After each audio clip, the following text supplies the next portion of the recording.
You ever get that strange feeling that someone's been messing with your stuff when you're not around? That's exactly how it started for me, just a little itch in the back of my head. I'm not what you'd call paranoid. Cautious, sure. Paranoid? Not unless you count locking up my tool shed like it was Fort Knox after a family of raccoons broke in last spring. My name's Ben Carter. I'm 32 years old, a carpenter by trade, which is basically code for driving a beat-up truck, wearing flannel, and being able to build anything except a good conversation. About 6 months ago, I bought a fixer-upper on the outskirts of a small town in North Carolina. Nice enough place house up front, good chunk of land in the back, a narrow gravel driveway, snaking along the side to an old detached garage, and a decent open lot behind that. That lot? All mine. Deed and everything. Not shared, not subject to HOA nonsense. Just good old-fashioned Ben Carter dirt. Or so I thought. It started with a tire mark. Then another. Then one afternoon, an unfamiliar SUV. First time, I figured someone got lost.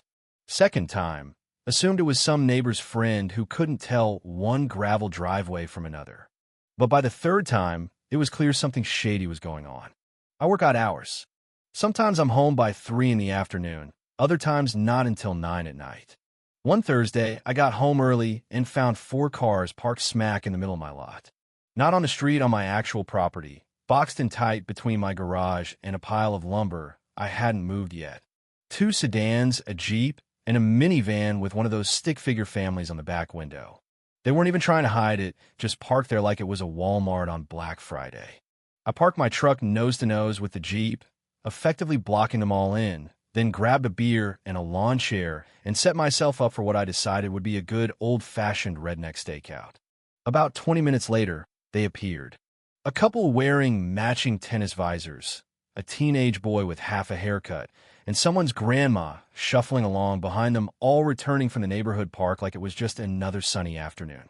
They froze when they saw me, beer in hand, sunglasses on, leaning back like I was posing for a "Don't Tread on Me" poster. Tennis visor man squinted at me. Excuse me, we're trying to leave, he said. I nodded, calm as a cat on a windowsill. Yeah, you and me both. Except you're parked on my land. He actually laughed. Oh, come on. Rachel said this was overflow parking. I nearly choked on my beer. Rachel said what now? The lady Rachel's backup, I guess, gave me the kind of look you reserve for people who don't sort their recycling properly. This is common use space, she said crisply. We've been using it for months. I took a long breath. Something about her screamed, owns 3 crock pots and never uses any of them. You've been parking here illegally, I said. This is private property. Well, you'll need to take it up with Rachel, she huffed, arms crossed. Rachel. Every HOA has one. Clipboard in hand, passive-aggressive smile, a god complex bigger than Texas. I'd met her once when I first moved in. She gave me a welcome basket and said, "Don't worry, the HOA rules don't technically apply to you." Then proceeded to judge the way I mowed my lawn from 200 yards away for the next 6 months. After a little back and forth, I let them leave, but not before jotting down every license plate and snapping a few pictures. Something told me this wasn't a one-off misunderstanding. This had been going on a lot longer than I realized. That night, I dug through my property deed and land survey like a man hunting for buried treasure at 2 a.m. And sure enough, every square inch of that lot was mine. No HOA jurisdiction. No easements. No loopholes. I figured a friendly chat would fix things. Yeah. No. I left a message for Rachel, but shocker, no response. So, I decided to make my case the old-fashioned way. In person. I showed up at the next HOA board meeting, walking in like a cowboy, strolling into a hostile saloon. The meeting was held in someone's too-perfect living room, where 6 members sat arranged in a semicircle like the world's most judgmental cult. Rachel sat dead center, wearing a cardigan that probably had its own zip code. Hi, I said, smiling. I'm here about the cars parked on my property. She gave me a step-forward smile. You're not technically in the HOA, Mr. Carter. Exactly, I said, which is why your members shouldn't be parking on my land. Her smile twitched. We've been using that lot for overflow for years, she said. Before I bought it, I corrected. You used it while it was vacant. That doesn't mean you own it. Another board member piped up, well, there's an understanding it's tradition. Tradition's not a legal defense, I said, keeping my voice level. And starting tomorrow, I'm putting up no parking signs. Rachel's eyes narrowed. That would be extremely unfriendly of you. I grinned. Lady, I build decks for people I don't even like. You think I care about being friendly? I walked out knowing this wasn't over. They had no idea what was coming next. The following morning, I hit the hardware store like a man on a mission. Bought 3 big aluminum signs that said private property NO parking violators will be towed at owner's expense, plus a shiny new trail cam. I mounted one sign at the entrance to the gravel driveway, another near the garage, and the third right next to the biggest tire rut. Subtle? No. Effective? Absolutely. Then I called around and found a local towing company. Turns out, they love dealing with entitled HOA types. Just call us when you see him, the guy said. We'll hook him before they can say Rachel said it was fine. By noon, the signs were up. By 3 p.m., there were 2 more cars parked there. I snapped pictures, called the tow company, and pulled up a lawn chair again. This time, I didn't even bother talking to the drivers. A big flatbed showed up 20 minutes later. Let me tell you, I had never seen a grown woman sprint in flip-flops until that moment. Wait, that's my car, she screamed. The driver looked at me. I nodded. You can't tow my car. This is community space. No, ma'am, I said, sipping my beer. This is Ben Carter space. You're trespassing. But Rachel said. Rachel isn't the DMV. The tow driver shrugged politely and started hoisting the car onto the truck. Her voice reached pitches that could crack fine china.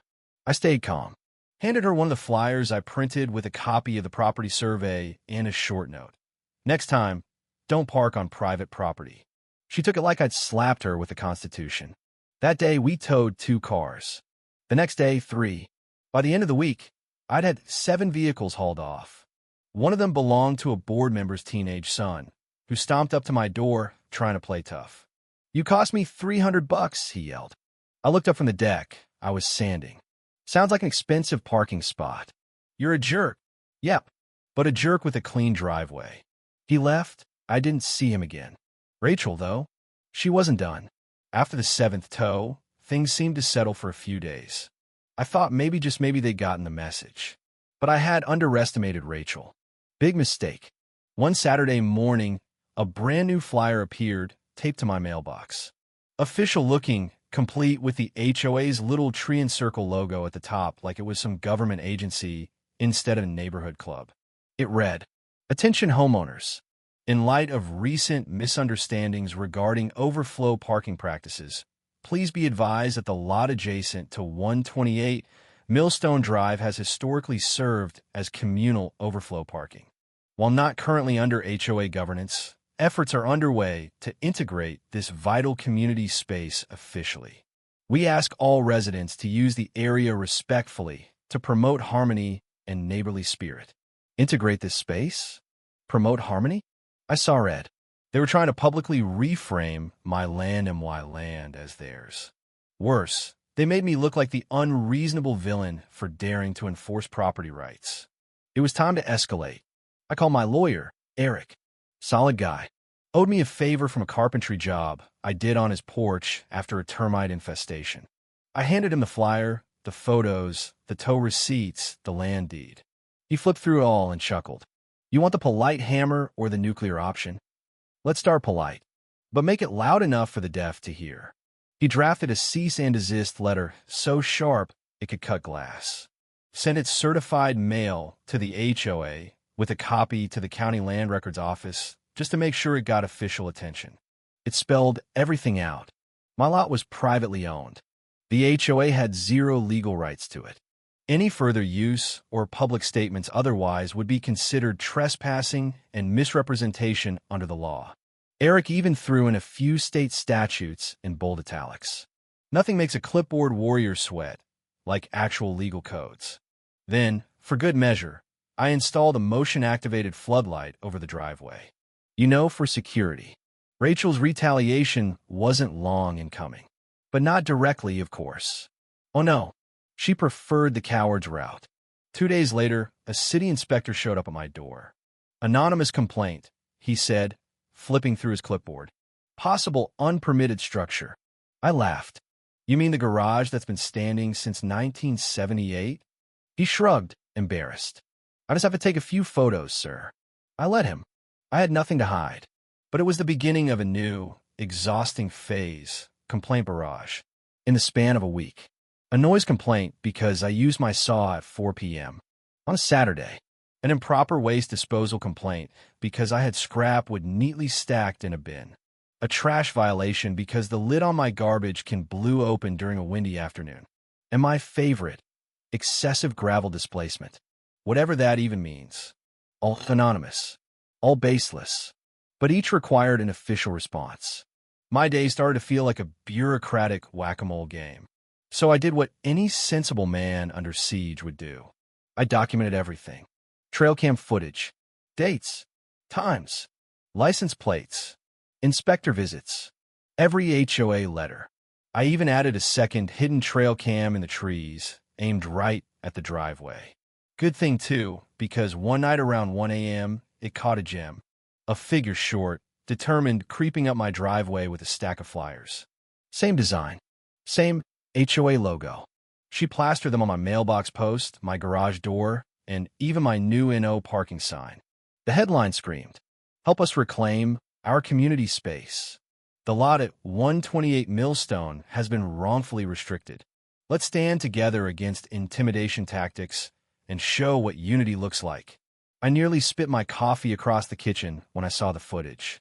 Even in grainy night vision, that cardigan silhouette was unmistakable. Rachel conducting 1 a.m. Guerrilla warfare. The next morning, I called Eric, barely containing my laughter. I have footage of the HOA president trespassing on my property in the middle of the night. He went silent for a moment. "Please tell me you're serious." "Oh, I'm serious. Want the file. Send it. Now." He called back 5 minutes later, laughing so hard he had to catch his breath. "We're sending another cease and desist. This time, spicy. This new letter outlined, in painful legal detail. Criminal trespass, false public representation of ownership, harassment, defamation. We included still shots of Rachel's midnight mission, time-stamped and labeled. I sent a copy to the entire HOA board, directly, no chance Rachel could intercept it. Later that day, Alan, one of the board members, called me. "Look," he said in a low voice, "I didn't know she was doing that. This is getting out of hand." "You think?" I said. Some of us we starting to talk. Interesting. But Rachel wasn't done. The very next weekend, despite everything, despite the letters, the tows, the threats of legal action, 3 more cars parked on my lot. Not just parked, staged. One half blocked my garage. Another was crooked across the gravel, like someone tried and failed to parallel park. And the third, a beige sedan that radiated retired librarian energy, had a flyer tucked under its wiper. "This land belongs to the people." I called the tow truck faster than you can say trespassing. But this time I stayed outside, arms folded, leaning against my garage while the cars were hauled away. Rachel watched from across the street, standing stiffly on her front lawn, arms crossed like she could hold her fury inside through sheer posture alone. We locked eyes. No words, no gestures, just a silent, seething acknowledgement. She was losing, and she knew it. The HOA board tried one last, desperate move, community mediation. They taped an official-looking notice to my door. "You are hereby invited to attend a voluntary mediation between the HOA and yourself regarding ongoing parking disputes." Voluntary, right? I showed it to Eric. He rolled his eyes so hard I thought he might fall over. "This has no legal teeth," he said. "I know," I replied, "but I'm going, and I'm bringing receipts." I spent 2 nights preparing. Every flyer, every photo, every video clip, every complaint, every legal document, all neatly organized in manila folders labeled Exhibit A, B, C. I even made a little slideshow. Mediation was held at the community clubhouse, a cinnamon-scented room filled with folding chairs, fake plants, and the unmistakable tension of too many passive-aggressive PDA meetings. Rachel sat at the head of the table, pink cardigan, stiff smile. The rest of the board looked varying degrees of miserable. Alan gave me a subtle nod of support. The poor county mediator introduced himself, looking like he deeply regretted his career choices. We're here to discuss concerns raised by both parties regarding shared use of. I cut him off, pulling out the deed. There is no shared use, I said firmly. This is private property. Deeded. Surveyed. Paid for by me. Maintained by me. Rachel leaned forward, hands clasped like a school principal.